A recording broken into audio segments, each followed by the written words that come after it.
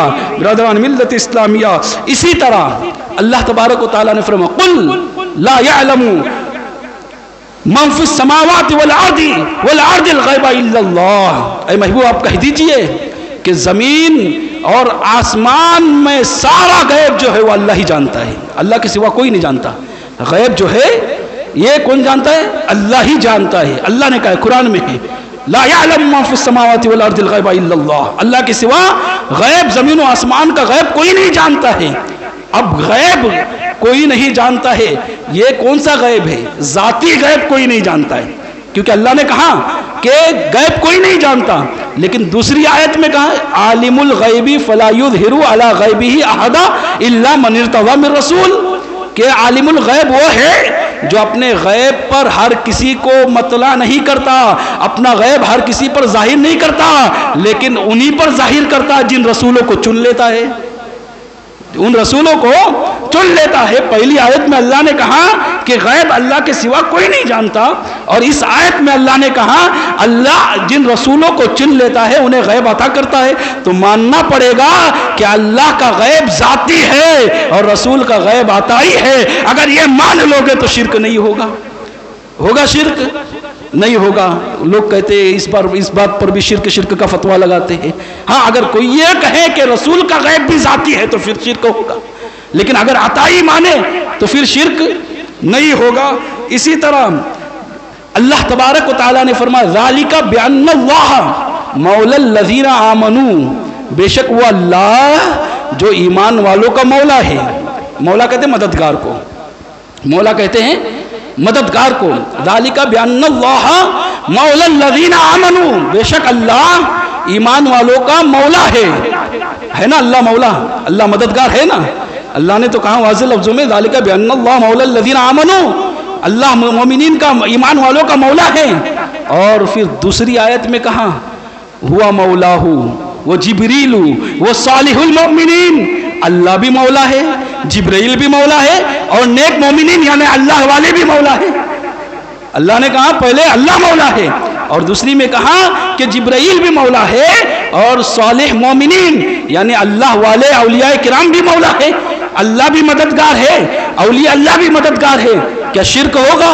اللہ نے کہا ہے نہیں ہوگا۔ وجہ کیا؟ ماننا پڑے گا اللہ مددگار اپنی ذات سے ہے اور اولیاء اللہ مددگار اللہ کی عطا سے ہے۔ اور یہی عقیدہ ہے ہمارا، یہی عقیدہ ہے اہل سنت والجماعت کا کہ اللہ والے جو مدد کرتے ہیں وہ اپنی ذات سے نہیں بلکہ اللہ کی عطا کردہ طاقت سے مدد کرتے ہیں۔ جب یہ عقیدہ ہو گیا تو پھر شرک کیسے ہوگا؟ پھر شرک نہیں ہوگا۔ ایک اور مثال دے کر پھر میں اپنی بات کو آگے بڑھاؤں۔ اللہ تبارک و تعالیٰ نے فرمایا ہوا یحیی و یمیت، مارنے اور جلانے والا اللہ ہے۔ مانتے ہو؟ سب کا عقیدہ ہے ہوا یحیی و یمیت، وہی مارتا ہے وہی جلاتا ہے، ہوا یحیی و یمیت، وہی مارتا ہے وہی جلاتا ہے۔ سب مانتے ہیں اللہ ہی مارتا ہے اللہ ہی جلاتا ہے، لیکن اللہ تبارک و تعالیٰ فرماتا ہے قل یتوفاکم ملک الموت الذی اکل بکم ثم الیہ ترجعون۔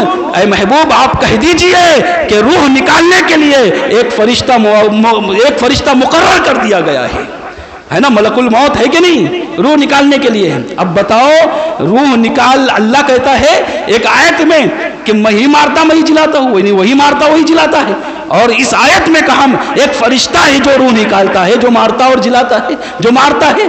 برادران ملت اسلامیہ، تو کیا یہ عقیدہ رکھنا کہ فرشتہ جلاتا ہے یہ شرک ہوگا؟ اللہ نے کہا ہے شرک نہیں ہوگا۔ ماننا پڑے گا کہ اللہ حقیقی طور پر جلاتا ہے اور مارتا ہے، اور فرشتہ جو ہے اللہ کی عطا سے مارتا ہے۔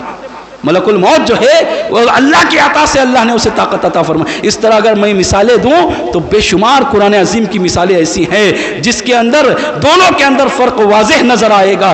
حقیقت یہ ہے کہ ماننا یہ ہے کہ اللہ تبارک و تعالیٰ کے تعلق سے عقیدہ رکھنا ہے کہ اللہ ذاتی طور پر ہمیں عطا فرماتا ہے، اور اللہ والے جو عطا کرتے ہیں وہ عطائی طاقت سے عطا کرتے ہیں۔ اور ایک بات بڑا جملہ کہہ دوں گا، غور سے سننا۔ اگر کوئی کسی مزار پر جا کر سجدہ کرتا ہے، حالانکہ یہ سجدہ کوئی عالم کرتا ہے، آپ نے دیکھا کسی مزار پر کسی عالم کو سجدہ کرتے ہوئے، کسی جانکار کو سجدہ کرتے ہوئے دیکھا آپ نے؟ یہ کون کرتے ہیں سجدہ؟ جو جاہل قسم کے ہوتے ہیں، جن کو کچھ نہیں آتا، جو نماز بھی نہیں پڑھتے، وہاں جا کر سجدے کرتے ہیں۔ لیکن ایک بات یاد رکھنا، کوئی اگر کسی مزار پر جا کر یا کسی پیر کے آگے جا کر سجدہ بھی کرتا ہے تب بھی مشرک نہیں ہوگا، یہ حرام ہے، ایک الگ بات ہے، یہ حرام ہے، گنہگار ہوگا، لیکن مشرک نہیں ہوگا۔ کیوں نہیں ہوگا؟ اس کی وجہ جاہل سے جاہل انسان بھی اگر کسی مزار کو سجدہ کرتا ہے تو مزار والے کو اللہ سمجھتا ہے، اللہ سمجھتا ہے، کیا سمجھتا ہے؟ اللہ والا سمجھتا ہے، اللہ کا بندہ سمجھتا ہے، حالانکہ حرام ہے، حرام ہے، ناجائز ہے، گناہ کبیرہ ہے، نہیں کرنا چاہیے مزارات پر سجدہ، ہے نا؟ کوئی کسی مزار پر سجدہ نہ کرے، اللہ کے رسول صلی اللہ علیہ وسلم نے منع فرمایا، بلکہ اعلیٰ حضرت فاضل بریلوی نے ایک رسالہ لکھا ہے، 40 احادیث اس میں جمع فرمائی کہ اللہ کے علاوہ کسی کو سجدہ کرنا جائز نہیں۔ لیکن اگر یہ کام کوئی کرتا بھی ہے تو جب تک کہ آپ کو معلوم نہ ہو کہ وہ اسے اللہ سمجھ کر کرتا ہے یا اللہ کا بندہ سمجھ کر کرتا، آپ شرک کا فتویٰ نہیں دے سکتے۔ وہ کام اس کا حرام ہوگا لیکن شرک نہیں ہوگا، اس لیے کیونکہ وہ اللہ نہیں سمجھتا ہے، وہ خدا نہیں سمجھتا۔ ہاں خدا سمجھے گا جب شرک ہوگا۔ شرک کا مطلب سمجھ میں آیا؟ تو ہر کسی کو شرک کرنا یہ چھوڑ دو، اس لیے کہ اللہ کے رسول صلی اللہ علیہ وسلم نے فرمایا، میں حدیث کا مفہوم بیان کرتا ہوں کہ جب اگر کوئی کسی کو کافر کہتا ہے مومن کو، یا کسی کو مشرک کہتا ہے، تو شرک اور کفر جو ہے لوٹ جاتا ہے۔ اگر اس کے اندر وہ صفت نہ ہوگی، یعنی وہ اگر مشرک نہیں ہوگا تو شرک اور کفر لوٹ کر پلٹ کر خود آئے گا اور خود مشرک بن جائے گا۔ اللہ اکبر۔ اس لیے ہر کسی کو شرک کا فتویٰ دینے سے پرہیز کریں، ہر بات پر شرک، فاتحہ پھر شرک، عید میلاد النبی شرک، یہ شرک وہ شرک، ایسا نہیں ہے۔ شرک کا مفہوم بہت وسیع ہے، اور میرے آقا علیہ الصلوۃ والسلام نے فرمایا تھا کہ بخاری شریف کی حدیث ہے، جب آقا علیہ الصلوۃ والسلام میدان احد گئے اور وہاں پر 2 رکعت نماز ادا کی اور ان کو ایصال ثواب کیا، اور پھر آقا علیہ الصلوۃ والسلام نے فرمایا انی لأری الحوض، میں اس وقت یہاں سے حوض کوثر کو دیکھ رہا ہوں۔ آقا علیہ الصلوۃ والسلام نے فرمایا میں حوض کوثر کو دیکھ رہا ہوں، اور پھر آگے فرمایا کہ مجھے اس بات کا خوف نہیں ہے کہ میرے بعد میری امت شرک میں مبتلا ہوگی، بلکہ آقا نے فرمایا میرے بعد مجھے اس بات کا خدشہ ہے کہ میری امت جو ہے دنیا کے فتنوں میں ملوث ہو جائے گی اور دین سے دور ہو جائے گی۔ جب آقا کو شرک کا خوف نہیں تھا، پتہ نہیں ان لوگوں کو اتنا خوف کہاں سے آیا ہے۔ ہر بات کو شرک، ہر بات کو شرک سے اتنا ڈرا کے رکھا ہے کہ ایک عام آدمی بھی جس کو شرک کا تلفظ بھی نہیں آتا شرک کرتا ہے، شرک ہو گیا، شرک کا تلفظ بولتے نہیں آتا ہے، اس کو بھی اتنا گھبرا کر اور اتنا ڈرا کر رکھا ہے کہ بات بات پر شرک کرتا ہے۔ برادران ملت اسلامیہ، تو آقا علیہ الصلوۃ والسلام نے فرمایا آج کی رات سب کی بخشش ہوگی لیکن شرک کرنے والے کی مغفرت نہیں ہوگی۔ لیکن یاد رکھنا، یہ سب باتیں میں نے بیان کیا، اس کا یہ مطلب نہیں کہ ہمارے کچھ لوگ شرک میں مبتلا نہیں ہیں، ہمارے بھی لوگ ہیں شرک میں مبتلا ہے۔ آج دنیاوی تھوڑا سا عہدہ کیا مل جائے، گاؤں کا سرپنچ ہی کیا بن جاؤ، کسی کے خاص نہیں کرتا ہوں، اللہ کہہ رہا ہوں، بات آئی ہے کہہ رہا ہوں، کسی کی طرف دھیان، مسجد میں بیٹھا ہوں، اصلاح کرنا میرا کام ہے۔ اگر ہم اصلاح نہیں کریں گے تو کون اصلاح کرے گا؟ کسی کے اوپر خاص، سب کا وہی حال ہے، چاہے اس گاؤں کا لو، چاہے بازو والے گاؤں کا لو، کہیں کے بھی گاؤں کا لو، سب کا وہی حال ہے۔ اگر تھوڑا سا عہدہ کیا مل جائے تو جا کر پھر بتوں کے آگے جا کر جھکتے ہیں، بتوں کے آگے جا کے کھڑے رہتے ہیں، اور بے شرمی کی حد ہے کہ وہ اس پر بھی شرم نہیں آتی، اتنا برا کام کیا وہاں پر جا کر جھکے، اس پر بھی بس نہیں تھا تو بے شرمی کی حد ساری پار کر دی، لوگوں کو کہتے فوٹو نکالو اور اس پر اسٹیٹس رکھتے ہو۔ تھوڑی سی شرم و حیا باقی ہے یا نہیں ہے؟ کیا کر رہے ہو؟ اللہ کے ساتھ کس کو شریک کر رہے ہو؟ اللہ کے ساتھ کس کو شریک ٹھہرا رہے ہو؟ لہذا سارے اعمال اکارت ہو جائے گے۔ ان اللہ لا یغفر ان یشرک بہ، اللہ کہتا ہے کہ شرک کو اللہ تبارک و تعالیٰ کبھی معاف نہیں فرمائے گا۔ برادران ملت اسلامیہ، ہرگز نہیں اگر میری باتیں پہنچ رہی ہیں اور انشاءاللہ آج نہیں تو کل پہنچے گی ویڈیو کے ذریعے، کل نہیں تو کبھی پہنچے گی، لہذا ان تمام باتوں سے پرہیز کرے، اس لیے کہ یہ دنیا ختم ہو جائے گی، یہ دنیا فانی ہے، دنیا سب کچھ ختم ہونے والی ہے۔ برادران ملت اسلامیہ، چند سکوں کے لیے، چند روپیوں کے لیے اور چند دن کی شہرت کے لیے اپنی عاقبت خراب نہ کرو، اپنی آخرت خراب نہ کرو، اللہ پر بھروسہ کرو۔ وَمَن يَتَوَكَّلْ عَلَى اللَّهِ، مومنین کو چاہیے کہ وہ صرف اللہ پر بھروسہ کرے، اللہ کی ذات پر بھروسہ کرے، وہی عزت دینے والا ہے، وہی ذلت دینے والا ہے۔ وَتُعِزُّ مَن تَشَاءُ وَتُذِلُّ مَن تَشَاءُ، یہ دنیاوی عہدیدار تمہیں عزت نہیں دیں گے، عزت دینے والا میرا رب ہے، عزت دینے والا پروردگار ہے، عزت دینے والا اللہ ہے، اس کے آگے جھکو، سچے دل سے جھک کر تو دیکھو، تمہیں کتنا بلند کر دے گا، تمہیں پتہ بھی نہیں چلے گا، اتنا عظیم کر دے گا۔ برادران ملت اسلامیہ، تو کسی نیتا کو خوش نہ کرو، اگر خوش کرنا ہے تو اللہ کو خوش کرو۔ کسی مشرک کی اگر کوئی شرک کرتا ہے تو آج کی رات بھی اس کی بخشش نہیں ہوگی۔ اب وقت زیادہ ہو گیا، میں مختصراً آگے بات بڑھاتے ہوئے ان پانچوں کا بھی تذکرہ کروں کہ دوسری چیز جو ہے، دوسری بات، جو زنا میں ملوث رہتا ہے، زنا کا عادی ہے، جو زانی ہے، اس کی بھی آج کی رات بخشش نہیں ہوگی۔ برادران ملت اسلامی، عادی زانی کے بارے میں کہا گیا جس نے ایک سے زائد مرتبہ زنا کیا ہو۔ اللہ اکبر، یہ بھی شکایتیں بہت زیادہ عام ہیں۔ ہماری قوم اس گناہ کی طرف بھی بہت زیادہ ملوث ہے، ہماری قوم اس گناہ کی طرف بھی بہت زیادہ جا رہی ہے۔ اللہ کی پناہ، ایسے گناہ سے بچو، اس لیے کہ زنا کے تعلق سے اللہ تبارک و تعالیٰ نے فرمایا وَلَا تَقْرَبُوا الزِّنَا إِنَّهُ كَانَ فَاحِشَةً وَسَاءَ سَبِيلًا، کہ زنا کے قریب بھی نہ جاؤ۔ لا تفعلوا الزنا نہیں کہا، زنا مت کرو نہیں کہا اللہ نے۔ غور کریں، ایک ہوتا ہے کہ اس فعل کو کرنا اور ایک ہوتا ہے اس فعل کے قریب جانا۔ اللہ نے فعل کو کرنے سے صرف منع نہیں کیا، لا تفعلوا الزنا نہیں کہا، لا تقربوا الزنا، ہر اس کام سے بچو جو تمہیں زنا کے قریب لے جا رہا ہو۔ اب جانتے ہو زنا سے قریب لے جانے والے کام کون سے؟ زنا سے قریب لے جانے والے کام ہیں بے حیائی والے کام، فحش فلمیں دیکھنا۔ فحش فلمیں دیکھو گے، دل کے اندر خیالات آئے گے زنا کے۔ اسی طرح گانے سنو گے، دل کے اندر خیالات آئیں گے زنا کے۔ اسی طرح غیر محرم عورتوں سے چیٹنگ کرو گے، دل کے اندر خیالات آئیں گے گناہ کے، زنا کے، اور پھر انسان اس کی طرف مائل ہو جائے گا۔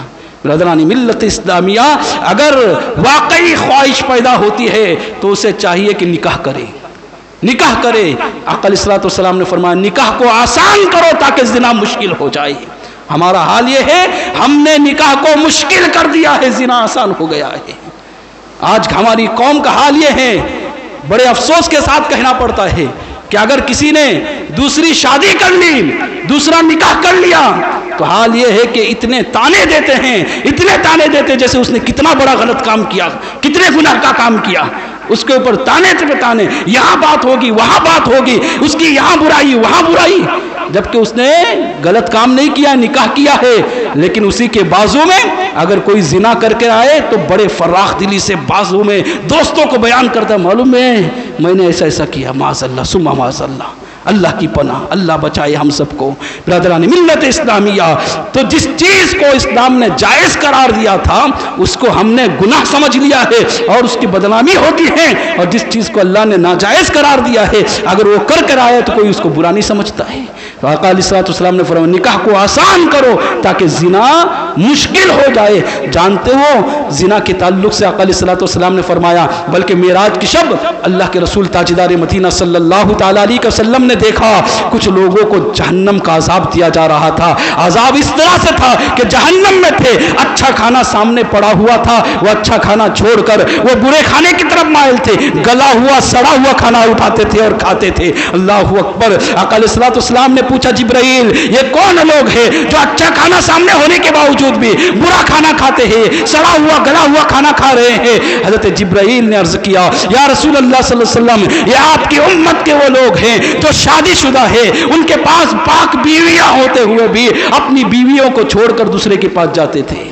اللہ اکبر، یعنی حلال تھا اس کے باوجود بھی حرام کی طرف جاتے تھے، یہ وہ لوگ ہیں۔ برادران ملت اسلامیہ، قیامت کے دن جہنم میں جب ڈالے جاؤ گے تو اچھا کھانا چھوڑ کر برا کھانا، گلا ہوا سڑا ہوا کھانا کھاؤ گے۔ برادران ملت اسلامیہ، بات یاد رکھنا، ذہن میں محفوظ کرنا، اگر کسی کے دل میں اگر یہ خیال آئے کہ کسی کے ساتھ، اور یاد رکھنا زنا بالجبر ایک الگ ہے زبردستی والا معاملہ، لیکن کچھ لوگ سمجھتے راضی خوشی کرنے سے کچھ نہیں ہوتا ہے، وہ بھی راضی ہے میں بھی راضی ہوں تو اس طرح سے کچھ نہیں ہوتا ہے۔ یاد رکھنا یہی زنا ہے جو راضی ہو کر کرو گے تب بھی گناہ ہے، راضی ہو کر کرو گے اس کی بھی پوچھ ہوگی۔ ایک شخص اللہ کے رسول صلی اللہ علیہ وسلم کی بارگاہ میں حاضر ہوا، عرض کرنے لگا یا رسول اللہ صلی اللہ علیہ وسلم، میرے دل میں جو خواہش ہوتی ہے زنا کی خواہش ہوتی ہے، وہ خیالات آتے رہتے ہیں، ہوتا ہے انسان کے ساتھ، خیالات آتے رہتے ہیں، لہذا میں کیا کروں یا رسول اللہ صلی اللہ علیہ وسلم مجھے اجازت دیجیے معاذ اللہ۔ اللہ کے رسول صلی اللہ علیہ وسلم کے صحابہ کرام بڑے غصہ ہوئے، لیکن آقا علیہ الصلوۃ والسلام نے سمجھانے کا انداز دیکھے۔ آقا علیہ الصلوۃ والسلام نے فرمایا بیٹھ جاؤ، خوش نصیب ہے وہ شخص آقا جسے سامنے بٹھا رہے، اور روایت میں آتا ہے پھر اس کو اتنا قریب کیا کہ اس کے گھٹنے آقا کے گھٹنے سے ملنے لگ گئے۔ وہ کتنا خوش نصیب شخص تھا، آقا علیہ الصلوۃ والسلام کے گھٹنے سے گھٹنے ملا کر بیٹھ گیا۔ پھر میرے آقا علیہ الصلوۃ والسلام نے فرمایا کہ اے بندے خدا یہ بتا کیا تو اس بات کو گوارا کرے گا کہ کوئی تیری ماں کے ساتھ زنا کرے؟ اس نے کہا یا رسول اللہ کون کیسا گناہ کر سکتا ہے، کون اس کو گوارا کر سکتا ہے کہ اس کی ماں کے ساتھ زنا ہو؟ پھر آقا علیہ الصلوۃ والسلام نے فرمایا کیا تو اس بات کو گوارا کرے گا کوئی تیری بہن کے ساتھ زنا کرے؟ اس نے عرض کیا یا رسول اللہ کون اس بات کو گوارا کرے گا کہ اس کی بہن کے ساتھ زنا ہو؟ پھر آقا علیہ الصلوۃ والسلام نے فرمایا کہ تو اس بات کو گوارا کرے گا تیری بیٹی کے ساتھ زنا ہو؟ اس نے کہا یا رسول اللہ کون ہے جو اس بات کو گوارا کرے گا اس کی بیٹی کے ساتھ زنا ہو؟ آقا علیہ الصلوۃ والسلام نے فرمایا کہ تیری پھوپھو کے ساتھ زنا ہو تو اس بات کو گوارا کرے گا؟ اس نے کہا یا رسول اللہ کون اس بات کو گوارا کرے گا؟ کہا تیری خالہ کے ساتھ زنا ہو تو اس بات کو گوارا کرے گا؟ اس نے کہا یا رسول اللہ کون اس بات کو گوارا کرے گا؟ اللہ کے رسول تاجدار مدینہ صلی اللہ علیہ وسلم نے فرمایا جب تو بھی کسی کے ساتھ زنا کرے گا تو وہ بھی تو کسی کی بیٹی ہوگی، وہ بھی تو کسی کی ماں ہوگی، وہ بھی تو کسی کی بہن ہوگی، وہ بھی تو کسی کی پھوپھو ہوگی، اور وہ بھی تو کسی کی خالہ ہوگی۔ جب تو اپنے ان رشتہ داروں کے ساتھ اس چیز کو گوارا نہیں کرتا تو دوسرے کے بہن اور بیٹیوں کے بارے میں کیوں سوچتا ہے، کیوں خیالات پیدا کرتا ہے؟ وہ کہتے ہیں وہ صحابی کہ جب میں آقا کی بارگاہ میں پہنچا تھا تو زنا میرے نزدیک بہت اچھا فعل تھا، میرے نزدیک بہت محبوب ترین عمل تھا، لیکن جیسے ہی سرکار کے بارگاہ سے اٹھا ہو اس کے بعد زنا سے مجھے اتنی نفرت ہوئی کہ کبھی میں نے زنا کی طرف قدم بھی نہیں بڑھایا ہے۔ برادران ملت اسلام سمجھانے کا انداز ہے، غور کرنا اور سوچنا، راضی بھی رضا ہو کر بھی اگر کرو گے تو کیا تم اس بات کو گوارا کرو گے کہ تمہارے ان رشتہ داروں کے ساتھ کوئی شخص کرے اس طرح کی حرکت؟ تو جب تم اپنے رشتہ داروں کے لیے وہ چیز گوارا نہیں کرتے ہو تو دوسروں کے رشتہ داروں کے بارے میں بھی تو سوچو، وہ بھی تو کسی کی بہن اور ماں لگتی ہے۔ برادران ملت اسلامیہ تو کہاں زانی عادی جو ہے اس کی بھی آج کی رات توبہ قبول نہیں ہوگی، لیکن ہاں اگر وہ سچے دل سے توبہ کر لے تو، اور سچے دل سے اگر معافی مانگ لیں، اور اس کی بہت ساری شرائط ہے، اگر کسی کو پوچھنا ہے تو مسئلہ ایک الگ ہے۔ لہذا آقا علیہ الصلوۃ والسلام نے فرمایا آج کی رات شرابی کی بھی مغفرت نہیں ہوگی، نشہ کرنے والے کی، جو شراب پیتا ہے جو نشہ کرتا ہے اس کی بھی آج کی رات مغفرت نہیں ہوگی۔ برادران ملت اسلامیہ یہ جرم بھی ہماری قوم کے اندر بہت زیادہ ہے، اس قدر زیادہ ہے کہ میں سمجھتا ہوں سب سے زیادہ نشیڑی لوگ ہماری قوم میں موجود ہیں، اور افسوس کا مقام اس پر بھی ہے کہ کچھ لوگوں نے اللہ والوں کی درگاہ کو نشے کا اڈا بنا لیا ہے، چرس پیتے ہیں، بھانگ پیتے ہیں، پتہ نہیں کیا کیا نام لے لیتے ہیں۔ آقا علیہ الصلوۃ والسلام نے اس زمانے میں ہی اس چیز کو محسوس کیا تھا اور فرمایا تھا کہ قیامت کی نشانیوں میں سے ایک نشانی یہ ہے کہ لوگ شراب کا نام بدل کر پیے گے۔ لوگ کہتے ہیں ہم شراب نہیں پیتے، وسکی پیتے ہیں، رم پیتے ہیں، ہے نا۔ آقا علیہ الصلوۃ والسلام نے اس چیز کو پہلے ہی بیان کیا تھا کہ لوگ شراب کا نام بدل کر پئیں گے، یہ قیامت کی نشانیوں میں سے ایک نشانی ہے۔ نشہ کرنا یہ بہت بری چیز ہے، ایسی بری چیز ہے کہ نشے کے اندر انسان کو اپنا خود کا خیال نہیں رہتا کہ وہ کیا کر رہا ہے۔ برادران ملت اسلامیہ پھر لوگ شکایتیں کرتے ہیں، آتے بعد میں ہمارے پاس مسئلہ پوچھنے کے لیے، حضرت نشے میں تھا میں نے بیوی کو طلاق دے دیا، طلاق ہوئی کہ نہیں ہوئی؟ ارے نشہ کیا وہی گناہ کیا، اور بے شرمی کی طرح آ کر، بے شرم کی طرح آ کر بتاتا بھی ہے۔ برادران ملت اسلامیہ جو کیا وہ ہو چکا ہے، طلاق واقع ہو گئی ہے نا۔ کچھ لوگ جو ہیں علم حاصل نہیں کرتے ہیں، اور پھر حال یہ ہے کہ غصے کے اندر حضرت طلاق دے دیا. طلاق واقع ہوگی کہ نہیں؟ بات آئی تو بتاتا ہوں. آپ عمرہ کرنے جاتے ہیں نا عمرہ کرنے ہیں تو پہلے کیا کرتے ہیں؟ عمرے کے مسائل سیکھتے ہیں یا نہیں سیکھتے ہو؟ عمرے کے مسائل سیکھتے ہیں نا. حج کرنے جاتے ہیں, حج کے مسائل سیکھتے ہیں, یہاں پر سیکھتے ہیں, کتابوں میں پڑھتے ہیں, پھر حج کی باضابطہ ٹریننگ ہوتی ہے, وہاں جا کر 2-3 مرتبہ جا کر سیکھتے ہیں کہ ہمیں حج کے مسائل سیکھنا ہے. میں پوچھنا چاہتا ہوں ہر اس باپ سے جو اپنے بچے کی شادی کراتا ہے, اپنے بچے کا نکاح پڑھواتا ہے, اپنے بچے کو نکاح پڑھانے سے پہلے کیا نکاح کا علم تم نے دیا؟ طلاق کا علم تم نے دیا؟ طلاق کا سکھایا تم نے؟ باپ کو خود نہیں معلوم ہے, کیا سکھائیں گا بیٹے کو؟ طلاق کی کتنی قسمیں, طلاق کس کو کہتے ہیں, طلاق بائن کب ہوتی, طلاق رجعی کب ہوتی ہے, طلاق 3 مرتبہ میں ہوتی ہے, 1 مرتبہ میں ہوتی, کیسے ہوتی, اس کو خود نہیں معلوم ہے. شادی کرنے سے پہلے باپ کی یہ ذمہ داری ہے, جس طرح تم عمرہ اور حج کرنے سے پہلے ان مسائل کو سیکھ کر پھر جاتے ہو, اپنی اولاد کی شادی کرانے سے پہلے اس کو نکاح کے اور طلاق کے سارے مسائل سکھائے جائیں. یہی وجہ نہیں تو پھر بعد میں آ کر وہی کہیں گا حضرت غصے میں طلاق دی جائے, ہوں گی کہ نہیں ہوں گی؟ تو پھر میں نے بھی پلٹ کر کہا تھا کہ طلاق تو غصے میں ہوتی ہے, خوشی سے تو ہوتی نہیں ہے. ہوتا ہے کیا ایسا؟ کہیں آپ نے دیکھا دونوں بہت خوش ہے اور طلاق ہو گئی ہو؟ ہر طلاق تو غصے میں دینے والی ہی چیز ہے, تو پھر ہوں گی کیوں نہیں؟ پھر بہانہ بناتے اور پھر غیر شرعی طور پر اسی کو رکھتے, اس کے ساتھ زندگی بھر زنا کرتے ہیں. برادران ملت اسلامیہ, یہ اس لیے ہوتا ہے کیونکہ ہم نے مسائل نہیں جانے. برادران ملت اسلامیہ, تو عرض یہ کر رہا تھا کہ شراب کے نشے میں دھت ہوتا ہے انسان, اور پھر وہ کیا کیا کر گزرتا ہے اس کو خود نہیں پتا چلتا. آقا علیہ الصلوۃ والسلام نے فرمایا, مکاشفۃ القلوب میں یہ حدیث نقل کی گئی ہے. آقا علیہ الصلوۃ والسلام نے فرمایا, اب بنی اسرائیل میں ایک شخص تھا, بڑا عبادت گزار تھا, متقی تھا, پرہیزگار تھا, تقوی شعار تھا, ہر وقت اللہ کی عبادت میں مشغول رہتا تھا. ہوا پھر یوں کہ ایک عورت اس پر فریفتہ ہو گئی, ایک عورت اس کی دلدادہ ہو گئی, اس کو چاہنے لگ گئی.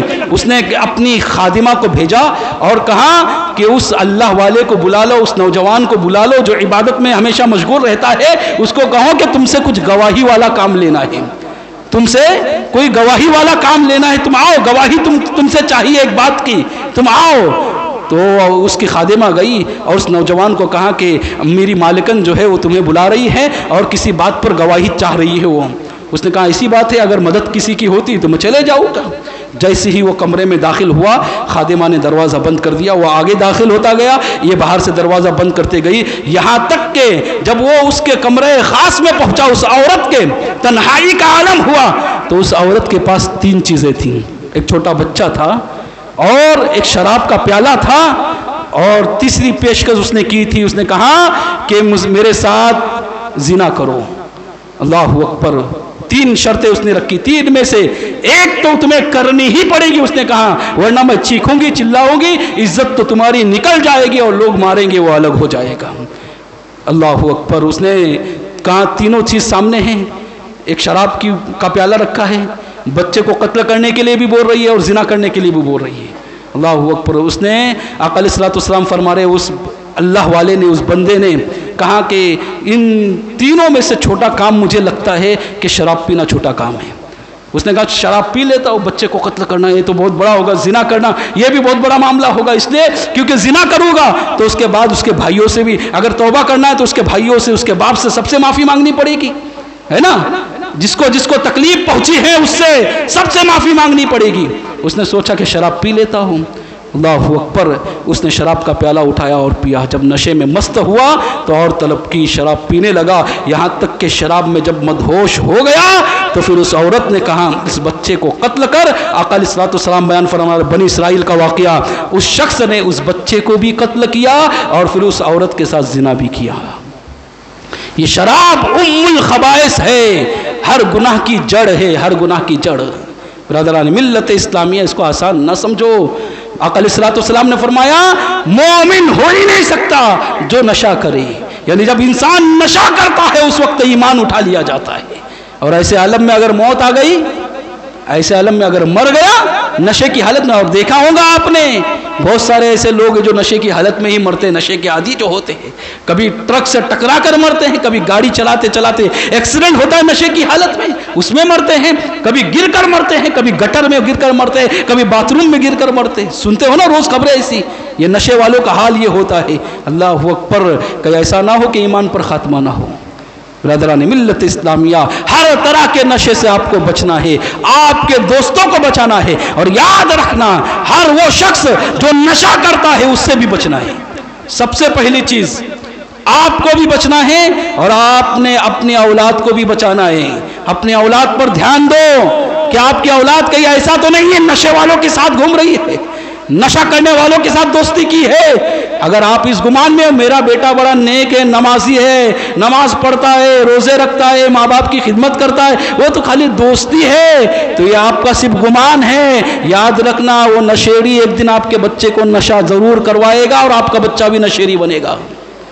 کیا آپ نے نہ دیکھا؟ وہ شخص، اس سے پوچھو جو سگریٹ پیتا ہے، زیادہ بڑے نشے کی طرف نہیں جاتا، اسے پوچھو یہ سگریٹ سب سے پہلے دینے والا تمہیں کون تھا؟ کیا تمہارے باپ نے تمہیں سب سے پہلے سگریٹ دیا تھا؟ کیا ماں نے دیا تھا؟ کیا بھائی نے سگریٹ دیا تھا؟ کس نے دیا تھا؟ تو آپ مانو گے اس بات کو کہ سب سے پہلے اگر سگریٹ کسی نے دیا تھا پینے کے لیے تو وہ دوست تھا کہ نہیں؟ جب دوست تھا تو ماننا پڑے گا کہ جو دوست تمہیں سگریٹ دے سکتا ہے وہ نشہ بھی کرا سکتا ہے. برادران ملت اسلامیہ، آقا علیہ الصلوۃ والسلام نے فرمایا جو نشہ کرتا ہے جب اس کی موت قریب آتی ہے، جب اس کے روح نکلنے کا وقت آتا ہے تو اس کو ایسی پیاس محسوس ہوتی ہے، ایسی پیاس محسوس ہوتی ہے کہ اگر 7 سمندر کا پانی بھی اس کو پلایا جائے تب بھی پیاس بجھے گی نہیں. اللہ اکبر. کہاں ہو؟ زندگی تو تباہ و برباد ہے، آخرت بھی تباہ. موت کا حال یہ ہوتا ہے موت کے وقت کہ اس کو ایسی سخت پیاس لگتی ہے، آقا فرماتے 7 سمندر بھی اگر پلائے جائے تو اس کی پیاس بجھنے والی نہیں، وہ پیاس کرتے کرتے مر جاتا ہے اور اس کی روح نکل جاتی ہے. اسی پر بس نہیں بلکہ آقا علیہ الصلوۃ والسلام فرماتے ہیں کہ جب اسے جہنم میں جھونکا جاتا ہے، جب اسے جہنم میں دھکیلا جاتا ہے، جب اسے جہنم میں ڈالا جاتا ہے تو حال یہ ہوتا ہے کیونکہ پیاس لگی ہوئی تھی. جہنم کے اندر بھی العطش العطش کرتا ہے، پیاس لگی ہے، پیاس لگی ہے. یہ شرابی کا حال ہے، یہ نشہ کرنے والوں کا حال ہے، یہ رم پینے والوں کا حال ہے، یہ بھنگ پینے والوں کا حال ہے. برادران ملت اسلامیہ فرمایا کہ جہنم کے اندر بھی وہ العطش العطش کہے گا. وہ کہے گا مجھے پیاس لگی ہے مولا، مجھے پیاس لگی ہے، کوئی تو ہے جو میری پیاس کو بجھائے، کون ہے جو میری پیاس کو بجھائے. اس وقت جہنم کے فرشتوں کو حکم دیا جائے گا کہ جو جہنمیوں کا پیپ ہے اس کو ایک جہنمی شخص کے کھوپڑی میں ڈال کر اس کو دے دیا جائے. اللہ اکبر. جہنمی شخص کا پیپ جہنمی کے کھوپڑی میں ڈال کر اس کو دیا جائے گا. اللہ اکبر. روایت میں آتا ہے، ایک اور روایت میں ہے کہ جو فاحشہ عورتیں ہیں ان کی شرمگاہ سے جو خون نکلتا ہے وہ اس کو دیا جائے گا. اللہ اکبر. تم نے آسان سمجھ رکھا ہے نشہ کرنے کو، آسان سمجھ رکھا ہے، ایسے سے دوستی کرنا آپ نے آسان سمجھ رکھی ہے. برادران ملت اسلامیہ پھر کہا کہ اس کی حدت اتنی سخت ہوگی، اس کی گرمائش، اس کی وہ پیپ کی گرمائش اور اس خون کی اتنی سخت ہوگی کہ جیسے ہی اس کے منہ کے قریب کیا جائے گا تو اس کی حدت سے بدبو تو اتنی آئے گی کہ وہ پی نہیں سکے گا، لیکن اس کی گرماہٹ کی وجہ سے اس کا پورا چہرہ جو ہے وہ پگھل کر گر جائے گا. اللہ اکبر. کون ہے جو اس عذاب کو برداشت کرنے کی طاقت رکھتا ہے؟